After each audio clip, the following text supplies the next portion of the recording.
नमस्कार मेरे प्यारे मित्रों। आज मैं आप लोगों के सामने श्रीमद् भागवत महापुराण के तृतीय स्कंद का अष्टाविंशोध्याय लेकर आई हूँ, अर्थात 28वां अध्याय लेकर आई हूँ। और उस अध्याय का क्या नाम है तो अष्टांग योग की विधि। तो किस प्रकार से अष्टांग योग की विधि बताई गई है इस अध्याय के माध्यम से आज हम सब भी परिचित होंगे। तो चलिए वीडियो के अंत तक हम लोग बने रहेंगे ताकि हम लोग भी जान पाएँ कि अष्टांग योग की विधि क्या है। संपूर्ण भारत में तो योग फैला ही हुआ है, लेकिन आप देख रहे हैं कि पूरे विश्व में जो है वो योग जो है वो अपना परचम लहरा रहा है। तो आज उस योग को भागवत महापुराण में किस प्रकार से वर्णन किया गया है, किस प्रकार से उसका विस्तार दिया गया है, चलिए आज हम लोग जानेंगे। तो यहाँ पे भगवान कपिल देव और माता देवहूति की जो है वो संवाद चल रहा है। माता देवहूति का संवाद चल रहा है और उन संवादों को हम लोग देखेंगे।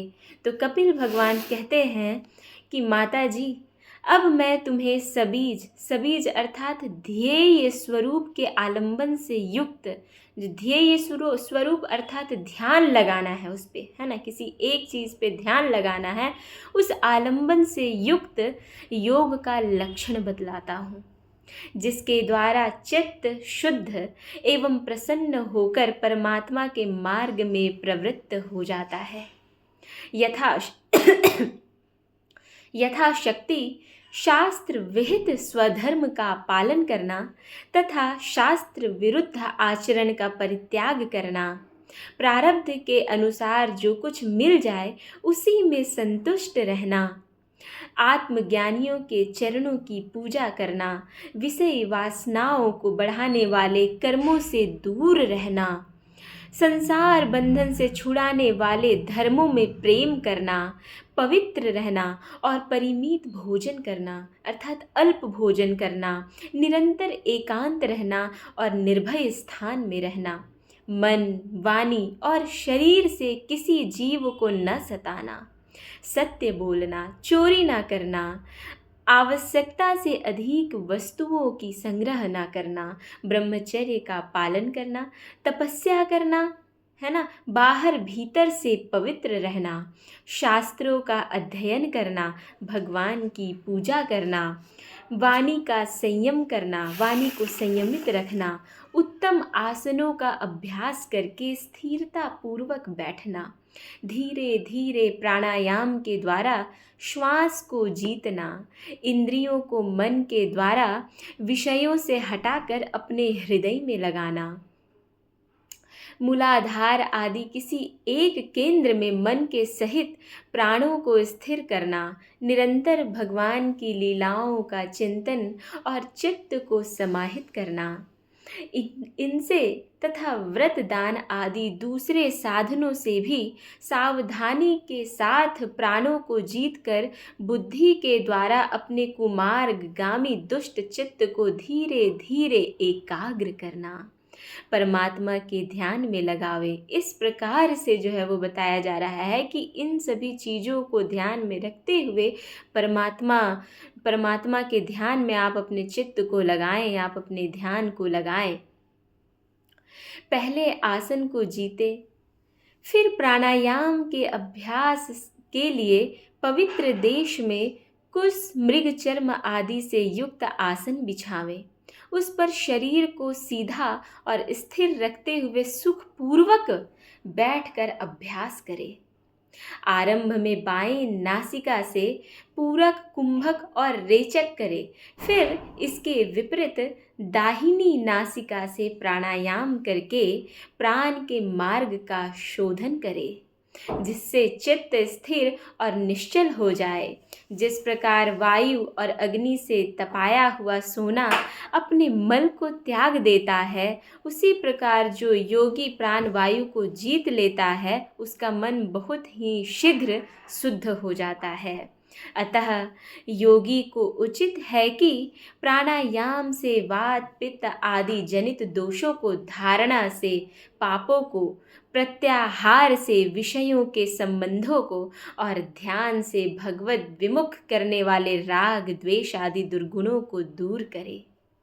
जब योग का अभ्यास करते करते चित्त निर्मल और एकाग्र हो जाए, तब नासिका के अग्रभाग में दृष्टि जमा कर इस प्रकार भगवान की मूर्ति का ध्यान करे। भगवान का मुख कमल आनंद से प्रफुल्ल है, नेत्र कमल कोस के समान रत्नारे है, शरीर नील कमल दल के समान श्याम है, हाथों में शंख चक्र और गदा धारण किए हैं, कमल की केसर के समान पीला रेशमी वस्त्र लहरा रहा है, वक्षस्थल में श्री वत्स चिन्ह है और गले में कौस्तुभ मणि झिलमिला रही है। वनमाला चरणों तक लटकती हुई है, जिसके चारों ओर भौरे सुगंध से मतवाले होकर मधुर गुंजार कर रहे हैं। अंग प्रत्यंग में महामूल्य हार, कंकण, किरीट, भुजबंध और नुपुर आदि आभूषण विराजमान है। कमर में करधनी की लड़ियां उसकी शोभा बढ़ा रही है। भक्तों के हृदय कमल ही उनके आसन हैं। उनका दर्शनीय श्याम सुंदर स्वरूप अत्यंत शांत एवं मन और नयनों को आनंदित करने वाला है। उनकी अति सुंदर किशोर अवस्था है। वे भक्तों पर कृपा करने के लिए आतुर हो रहे हैं। बड़ी मनोहर झांकी है। भगवान सदा संपूर्ण लोकों से वंदित है। उनका पवित्र यश परम कीर्तनीय है और वे राजा बलि आदि परम यशस्वियों के भी यश को बढ़ाने वाले हैं। इस प्रकार श्री नारायण देव का संपूर्ण अंगों के सहित तब तक ध्यान करे जब तक चित्त वहां से हटे नहीं। भगवान की लीलाएं बड़ी दर्शनीय हैं, अतः अपनी रुचि के अनुसार खड़े हुए, चलते हुए, बैठे हुए, पौड़े हुए अथवा अंतर्यामी रूप में स्थित हुए उनके स्वरूप का विशुद्ध भावयुक्त चित्त से चिंतन करते रहें। इस प्रकार योगी जब यह अच्छी तरह देख ले कि भगवत विग्रह में चित्त की स्थिति हो गई, तब वह उनके समस्त अंगों में लगे हुए चित्त को विशेष रूप से एक एक अंग में लगावे। भगवान के चरण कमलों को ध्यान करना चाहिए। वे वज्र, अंकुश, ध्वजा और कमल के मंगलमय चिन्हों से युक्त है तथा अपने उभरे हुए लाल लाल शोभामय नख चंद्र मंडल की चंद्रिका से ध्यान करने वालों के हृदय के अज्ञान रूप घोर अंधकार को दूर कर देते हैं। इन्हीं की धोवन से नदियों में श्रेष्ठ श्री गंगा जी प्रकट हुई थी, जिनके पवित्र जल को मस्तक पर धारण करने के कारण स्वयं मंगल रूप श्री महादेव जी भी और अधिक मंगलमय हो गए। वे अपना ध्यान करने वालों के पाप रूप पर्वतों पर छोड़े हुए इंद्र के वज्र के समान हैं। भगवान के इन चरण कमलों का चिरकाल तक चिंतन करें। इस प्रकार से जो है वो कह रहे हैं यहाँ पे। भव भयहारी अजन्मा श्री कृष्ण की दोनों पिंडलियों एवं घुटनों का ध्यान करें, जिनको विश्व विधाता ब्रह्मा जी की माता सुरवंदिता कमल लोचना लक्ष्मी जी अपनी जांघों पर रखकर कांति मान कर किशलयों की कांति से लाड डलाती रहती है। भगवान की जांघों का ध्यान करें, जो अलसी के फूल के समान नील वर्ण और बल की निधि है तथा गरुड़ जी की पीठ पर शोभायमान है। भगवान के नितंब बिंब का ध्यान करें, जो एड़ी तक लटके हुए पीतांबर से ढका हुआ है और उस पीतांबर के ऊपर पहनी हुई सुवर्णमयी करधनी की लड़ियों को आलिंगन कर रहा है। संपूर्ण लोकों के आश्रय स्थान भगवान के उदर देश में स्थित नाभि सरोवर का ध्यान करें। इसी में से ब्रह्मा जी का आधारभूत सर्वलोकमय कमल प्रकट हुआ है। फिर प्रभु के श्रेष्ठ मरकत मणि सदृश दोनों स्तनों का चिंतन करें, जो वक्षस्थल पर पड़े हुए शुभ्र हारों की किरणों से गौर वर्ण जान पड़ते हैं। इसके पश्चात पुरुषोत्तम भगवान के वक्षा स्थल का ध्यान करें, जो महालक्ष्मी का निवास स्थान और लोगों के मन एवं नेत्रों को आनंद देने वाला है। फिर संपूर्ण लोकों के वंदनीय भगवान के गले का चिंतन करें, जो मानो कौस्तुभ मणि को भी सुशोभित करने के लिए ही उसे धारण करता है। समस्त लोकपालों की आश्रयभूता भगवान की चारों भुजाओं का ध्यान करें, जिनमें धारण किए हुए कंकण आदि आभूषण समुद्र मंथन के समय मंदराचल की रगड़ से और भी उजले हो गए हैं। इसी प्रकार जिसके तेज को सहन नहीं किया जा सकता, उस सहस्र धारों वाले सुदर्शन चक्र का तथा उनके कर कमल में राजहंस के समान विराजमान शंख का चिंतन करें।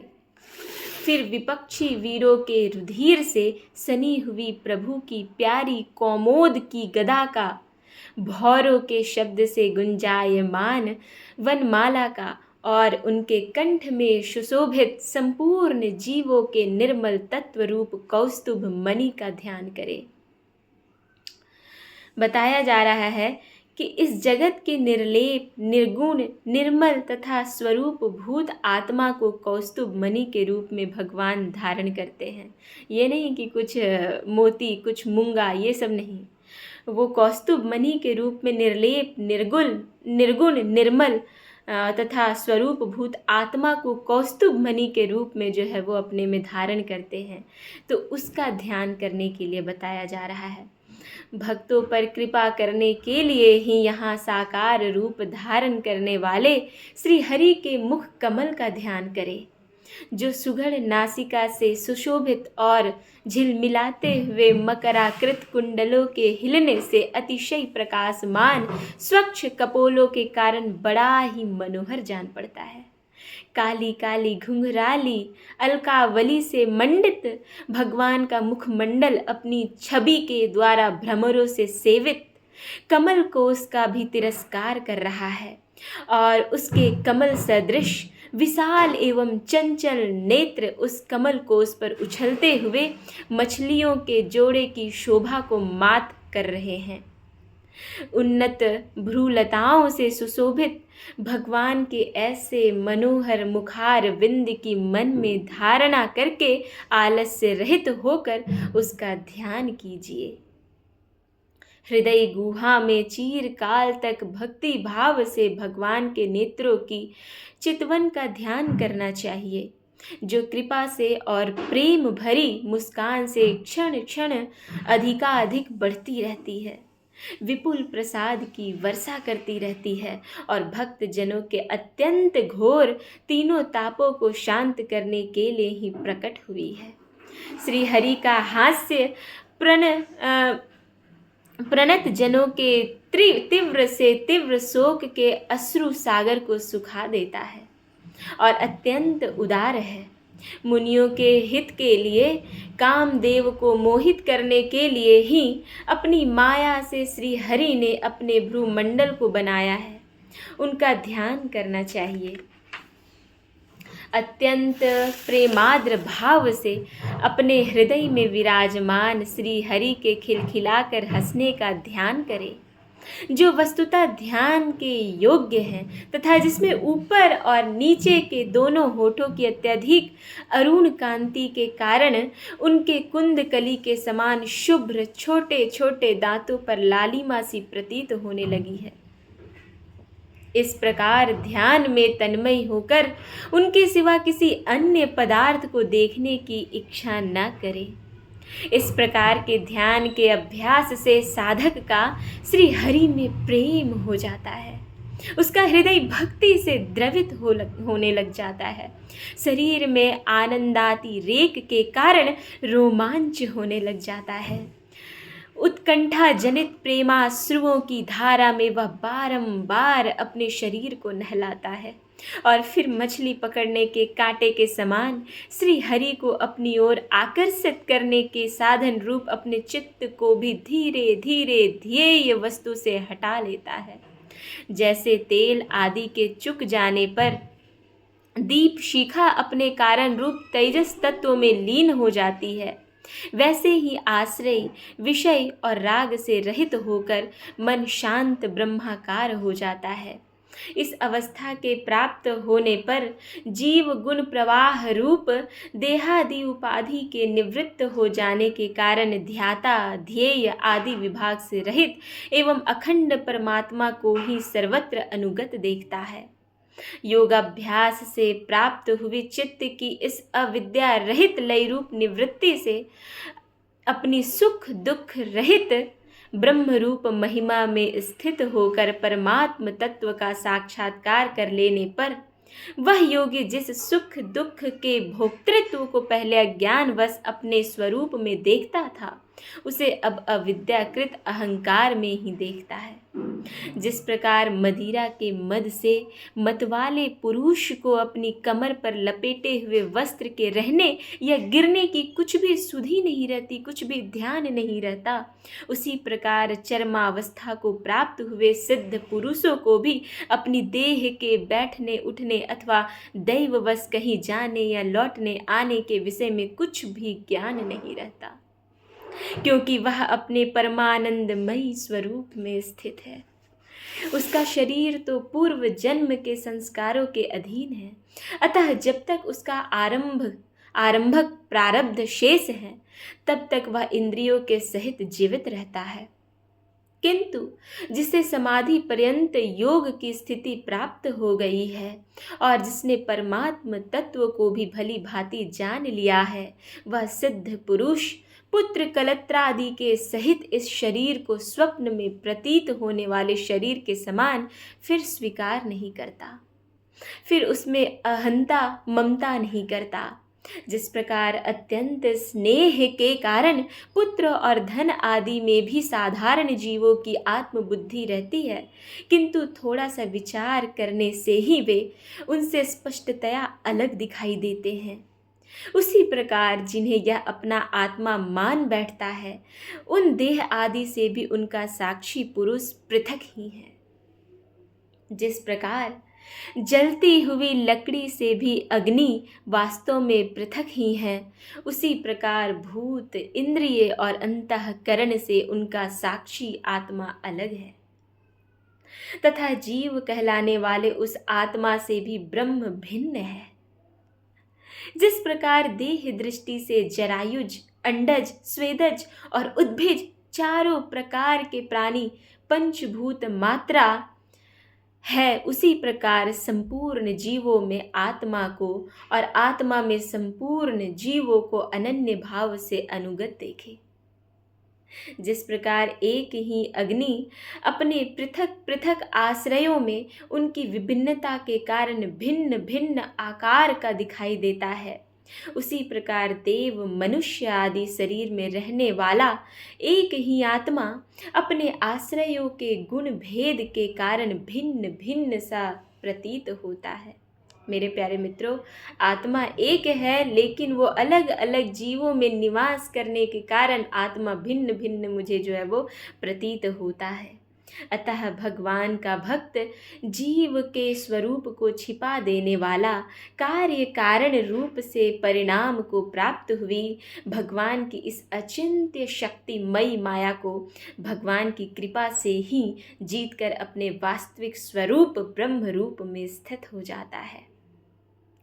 जो भी मनुष्य भगवान का भक्त जीव के स्वरूप को छिपा देने वाला, कार्य कारण रूप से परिणाम को प्राप्त हुई भगवान की इस अचिंत्य शक्तिमयी माया को भगवान की कृपा से जो जीत लिया हो, जो मनुष्य इस संसारिक जीवन को जीत लिया हो, इससे ऊपर उठ गया हो, वो वास्तविक रूप से जो वो ब्रह्म रूप में स्थित हो जाता है। मेरे प्यारे मित्रों, यहाँ पे भगवान के संपूर्ण अंगों पे जो है वो अपने ध्यान को केंद्रित करने के लिए कहा गया है।